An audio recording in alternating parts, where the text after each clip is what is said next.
अस्सलाम वालेकुम। आज हम पढ़ने जा रहे हैं सेकंड इक्वेशन ऑफ मोशन।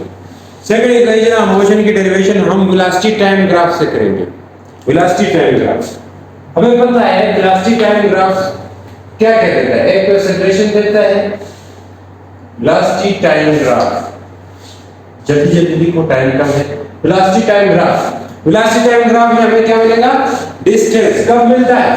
वही बॉडी है, बंदा है यहां से जा रहा है, यहाँ पे खड़ा है कोई बंदा बाइक पे, बाइक साइकिल पे, तो साइकिल पे बैठ लिया जी, ये साइकिल पे है, यहाँ से ये पेडल मारेंगे जो तो आगे जाता जाएगा। मैं कहता हूँ ये ए से बी चला है, ए से बी गया है और इसने कुछ टाइम लिया है ए से बी तक पहुंचने के लिए, टाइम टी लिया है। और यह जहां शुरू में था तो इसकी वेलोसिटी भी आई थी, जब यहां पहुंचेगा इसकी वेलोसिटी भी है, फाइनल वेलोसिटी। इस दौरान इसकी वेलोसिटी में चेंज आया, मतलब इसमें एक्सेलरेशन था। जब एक्सेलरेशन भी था और इसने टाइम भी लिया और ए से बी पहुंचते इसने कुछ ना कुछ फासला भी कवर किया, फासला भी वो आगे चला, कुछ फासला आगे गया। जाते हैं ना जब हम साइकिल चला के आगे ना, तो कुछ ना कुछ हम जगह आगे जाते हैं। तो ए से बी गया तो इसकी वेलोसिटी भी है से बी अब तक चेंज बदल होती है, क्योंकि पेडल मारेगा जल्दी जल्दी तो फिर आगे बढ़ती जाएगी। फिर इसने कुछ ना कुछ टाइम लिया, मान लीजिए टाइम 5 मिनट का भी हो सकता है, 2 सेकंड का भी हो सकता है, 3 सेकंड कुछ भी हो सकता है। तो वो टाइम हम आम ले रहे हैं, जनरल कुछ भी ले रहे हैं। हर बंदा अपने हिसाब से अलग अलग टाइम ले सकता है ना, इसलिए हम टाइम को टी लेंगे बस। वेलोसिटी भी हर बंदे की अलग अलग वेलोसिटी हो सकती है, इसलिए वी लिख देंगे, शुरू की वी आई लिख देंगे। और इसने यहां से यहां तक कुछ फासला कवर किया, फासले को क्या बोलते हैं? डिस्टेंस। किसने डिस्टेंस कवर किया है? तो एस कवर किया है, एस डिस्टेंस। इन सभी बातों को हम ग्राफ में भी शो कर सकते हैं। तो ग्राफ में कैसा ग्राफ बनेगा? देखिए वेलोसिटी टाइम ग्राफ हमने पढ़े हुए, सीधा ग्राफ तो बनेगा नहीं, क्योंकि सीधा ग्राफ किसको जाहिर करता है, किसको शो करता है? यूनिफॉर्म मोशन को। सीधा ग्राफ यूनिफॉर्म मोशन को करता है, और यूनिफॉर्म मोशन को कर रहा है तो हम ये ग्राफ नहीं इस्तेमाल करेंगे, ये हमारा काम का नहीं है। हमारा काम का ग्राफ ये वाला होगा जो किसको शो कर रहा है? वेरिएबल मोशन को या एक्सेलरेशन को शो कर रहा है। ये मान ले इस तरह का एक्सेलरेशन है जो 2 मीटर पर सेकंड आ रहा है, 3 मीटर पर सेकंड, हर सेकंड में 3 मीटर पर सेकंड ज्यादा होती जा रही है। तब के केस में उस तरह का ग्राफ बनता था, ये हमने बनाया भी था। तो अब मैं क्या करने जा रहा हूं? उस तरह का ग्राफ बनाऊंगा। ये ओके, इस तरह का ग्राफ बनाएंगे यहां पे, और इसी तरह पॉइंट का नाम भी दे देंगे यहां पे। मैं कहता हूं कि ये यहां से ए से चला है बी, ये ए से चल गया है बी तक। अब ए से बी तक गया, कितना टाइम इसने लिया? टी टाइम लिया। यहां देख के हमें पता लगता है टी टाइम। इस टी टाइम को हम यहां पे कैसे जाहिर करेंगे? इस ग्राफ में हम इसके नीचे एक लाइन लगाएंगे, जिस तरह हम पहले भी करते थे ना, जैसे इस तरह ग्राफ होता था, ये इधर से जाते थे, इधर से भी आते थे, यहां मिलता था, वो हमारा टाइम होता था। ये नीचे वाली ये टाइम बताती थी, ये वेलोसिटी बताता था। तो यहां पे ये वेलोसिटी टाइम ग्राफ है, ये वेलोसिटी है, ये टाइम होगा। तो इसने टाइम कितना लिया है वो टाइम देखने के लिए हम एक लाइन नीचे लगाएंगे, वो लाइन जिधर आगे मिलेगी तो इधर 0 से लेके इस जगह तक यानी कि सी तक, इसको नाम दिया हमने सी तक जो इसने जो टाइम लिया वो टी ले लिया, कह सकते हैं, क्योंकि यहाँ पे हमने टाइम लिया हुआ है। जहां पे हमने टाइम लिया हुआ है और हमने ये कहा है कि ए से बी तक गया है, कैसे? वेलोसिटी में चेंज आता है। जब ए पे था उसकी वेलोसिटी क्या थी? यहाँ पे वी आई, तो हम यहाँ पे भी लिख सकते हैं वी आई।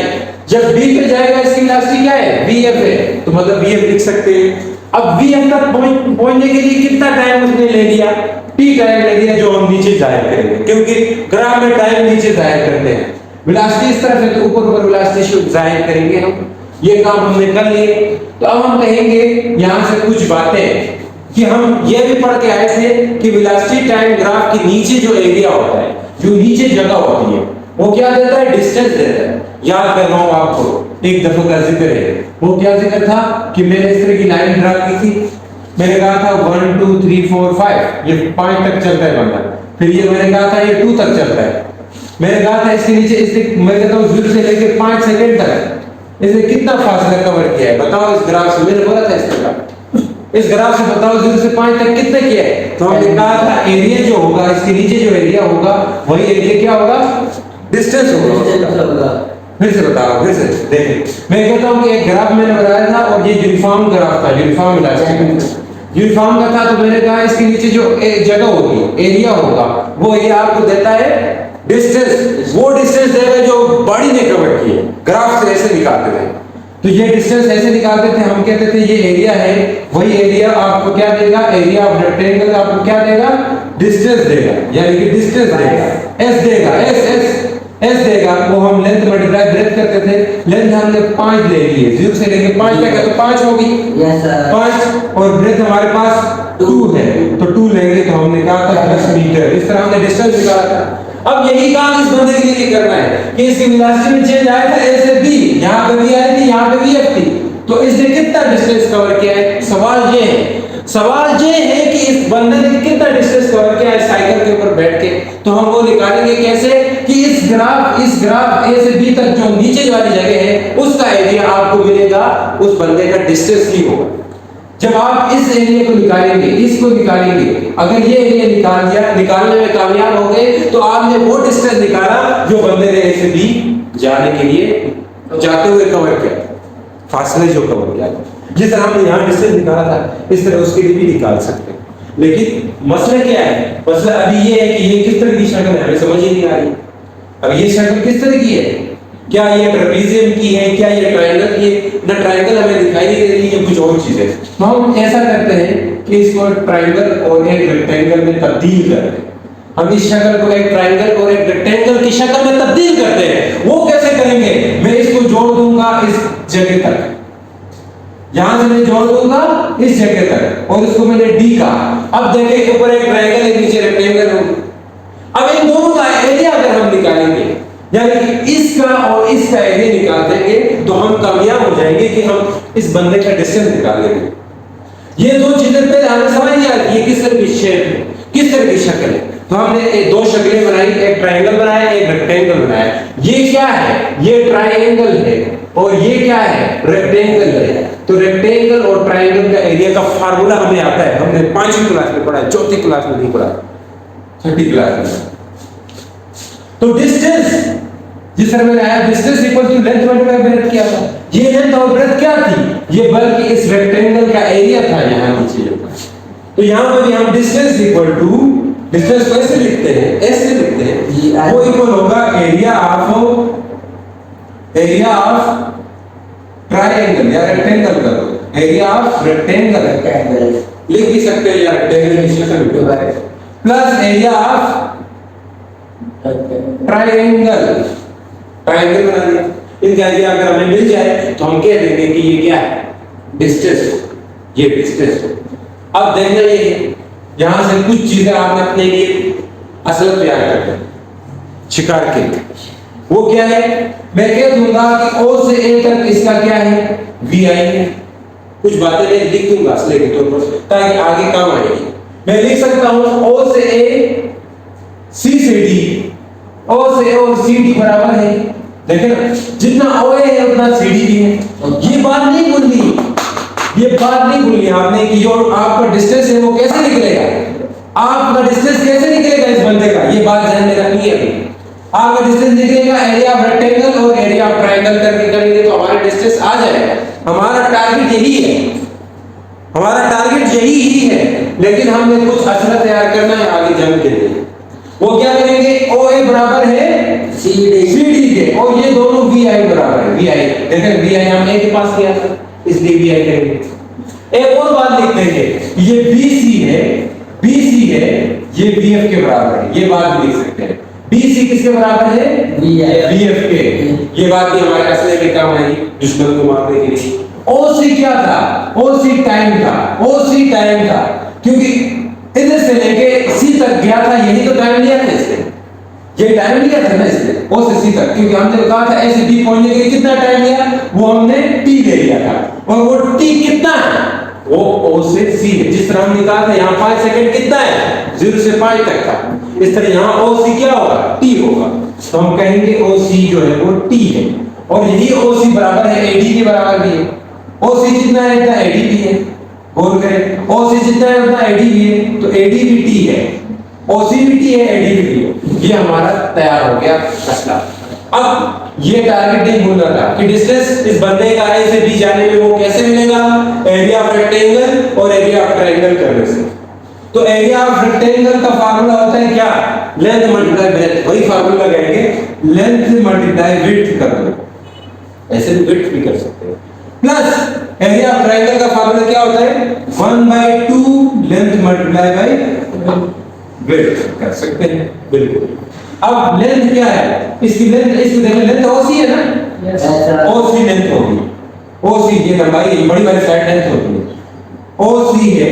विड्थ क्या है, OA बोल दो या DC बोल दो, मर्जी क्या बोलेंगे, DC बोल दो। 1/2 लेंथ क्या है, अब ट्रायंगल ऊपर आ जाओ, ट्रायंगल की लेंथ क्या होगी, ये बोल दे या ये बोल दे, AD कह देते हैं, AD लेंथ है। विड्थ क्या है, BD होगी ना, BD ये काम BD हमने कल निकाला था 80 के बराबर आया था। BD के यहाँ किसके बराबर आया था, 80 के बराबर आया था। ये बात याद रखो, BD जो है वो 80 के, आखिर में मैं बताऊंगा, पहले हल कराओ बाद बताऊंगा BD कैसे 80 के बराबर है। तो चले अब OC किसके बराबर है, हमने ये असर तैयार किया था, उसमें लिख दिया था कि OC जो है वो T के बराबर, ये T लिख देंगे, T लिख देंगे। DC किसके बराबर है, CD या DC एक ही बराबर है, VI के बराबर, तो VI लिख दिया। 1/2 AD किसके बराबर है, T के बराबर, बगल में लिखा होगा ये T है। BD किसके बराबर है, BD 80। तो ये आपकी इक्वेशन मिल फाइंड होने वाली है। तो S इज इक्वल टू, इसको तरतीब से लिखेंगे VIT OIT इस तरह का, ठीक है, OIT VIT 1/2 80 ये T का स्क्वायर हो जाएगा, T मल्टीप्लाई T का स्क्वायर हो जाएगा, ये मैथ में पढ़ेंगे, 80 का स्क्वायर। ये आपकी second equation of motion prove हो गई। इतना सा काम था, आपको मिल गए पूरे 5 नंबर। तो यहां से हम इसको कहेंगे सेकंड इक्वेशन ऑफ मोशन। ये हमारी इक्वेशन है, मोशन की दूसरी इक्वेशन है, हरकत की दूसरी मसाल, मोशन को हरकत करते हैं। तो अभी देखते हैं BD कैसा है, बाकी तो समझ आ गया होगा, OC DC ये हमने असले में तैयार किया, ठीक है, असले में तैयार किया था, लेकिन BD कैसा है ये सवाल उठता है। BD कैसे निकालेंगे, BD निकालने के लिए आपने ट्रायंगल का सहारा लेना है, इस ट्रायंगल की ये साइड जो है ये A होता है, यानी एक्सेलरेशन है। जब A से B जाते हुए बॉडी में क्या था, एक्सेलरेशन था, A से B जाते हुए क्या था, एक्सेलरेशन था, इसलिए हम इसको एक्सेलरेशन बोल देंगे। यानी एक्सेलरेशन इक्वल हो जाएगा BD डिवाइड बाय AD के बराबर, BD डिवाइड बाय BD ये साइड, AD ये साइड, तो BD डिवाइड बाय AD। तो AD हमारा क्या है, T है, तो A is equal to BD divide by T, T इधर आ जाएगा तो होगा AT इक्वल टू BD।